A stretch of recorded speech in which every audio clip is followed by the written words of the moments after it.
Most entrepreneurs ruin their first deal before they even start. I sure did. It was a nightmare.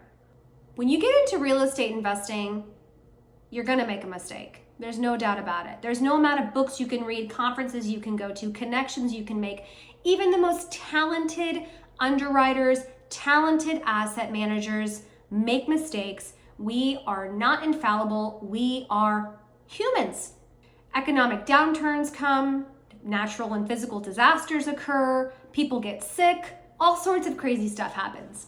But there is a way that you can hedge and mitigate risk. I'm not about eliminating risk because without risk, there's no reward. I'm about hedging against it.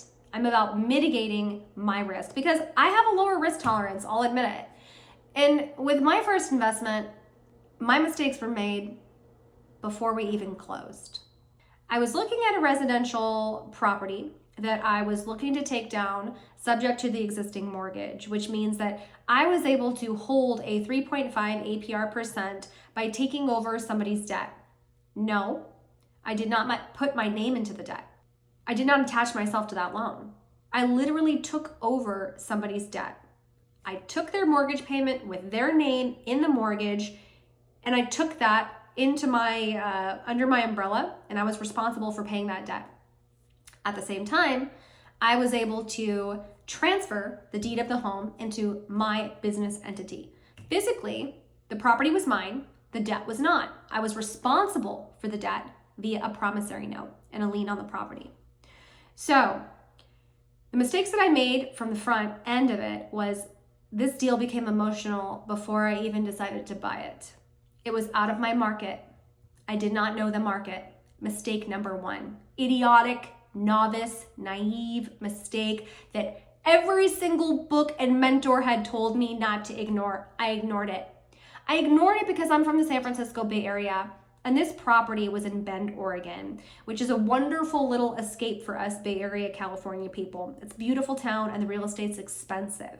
I was able to wiggle my way into this investment with 8% down, with a sub 4% APR when the majority of APRs had ever already busted through the 6% ceiling. And I was able to create what I thought would be a satellite location for my family in between midterm renting it. Well, multiple things already were working against me that I did not know or understand. Oversaturation of the midterm rental and short-term rental market in Bend.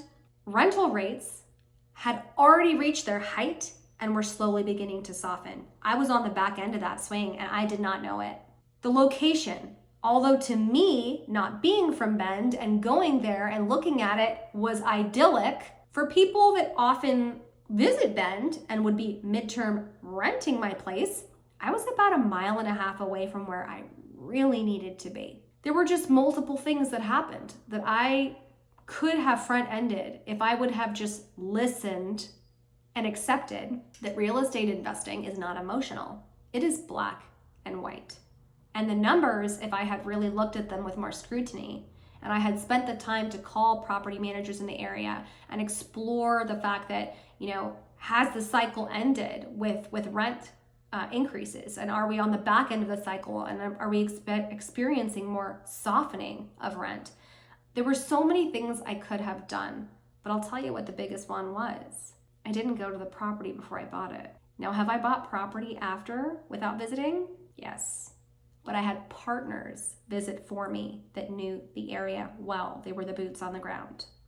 This particular property, I couldn't midterm rent to save my life. It was beautifully designed. The furniture was new. It was a, clean, beautiful, strong property. It was on a tight cul-de-sac, right above a community college, in $1 million plus neighborhood. Win, win, win. Except I didn't go to it before I bought it. And if I would have, and I would have sat on that court for a day, visited that court throughout multiple different durations in the day or the week, I would have noticed something strange. I would have noticed that 2 doors down, there was a small multifamily facility. I would have noticed that these weren't your typical tenants. I would have noticed that they were all younger adults that looked a little rough around the edges. And I probably would have looked into it, and I would have found out that that small multifamily building was actually a halfway house for kids just getting out of juvenile hall and kids that were suffering from addiction. So I'm hemorrhaging money on this property, hemorrhaging money to the tune of like $6+ grand a month. The mortgage, the bills, everything is adding up. I can't get anyone in there. I've had people go by and express interest. It's beautiful. It's in a great part of town. And then I've had them wither away pretty quickly.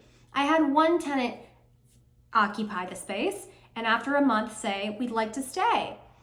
And a week later, completely rescind a 6-month booking to stay.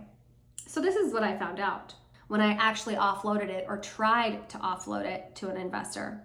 She asked me some really pointed questions and I had to seriously consider the fact that she was true and this was the brutal truth of the property.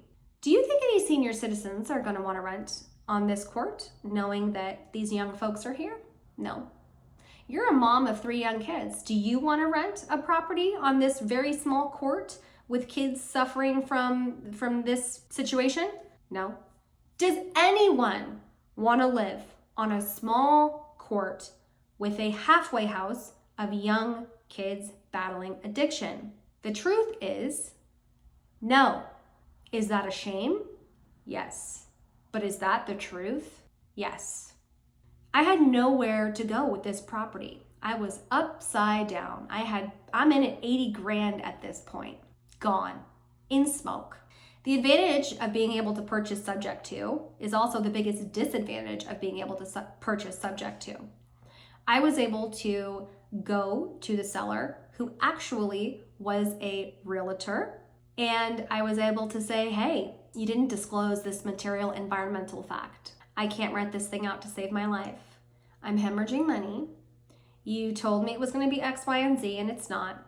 The debt is still in your name, so this is what we're going to do. I'm going to deed it back to you. I'm going to lick my wounds, and I'm going to walk away. And he said, okay, I'm so sorry.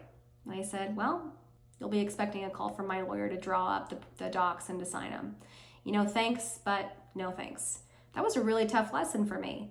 I had to listen to the facts. I had to explore the environment. I had to know the market. I had to accept the reality of the situation, and instead I didn't. I willfully looked the other way. Listen when people tell you, with more experience than you, what you need to do to truly evaluate a property. I live in the San Francisco Bay Area. It's very hard for me to invest in my own backyard. However, I have found the right asset class to do that in that makes me feel comfortable because there's no knowledge like insider knowledge when it comes to a market. Choose 1 to 3 markets max.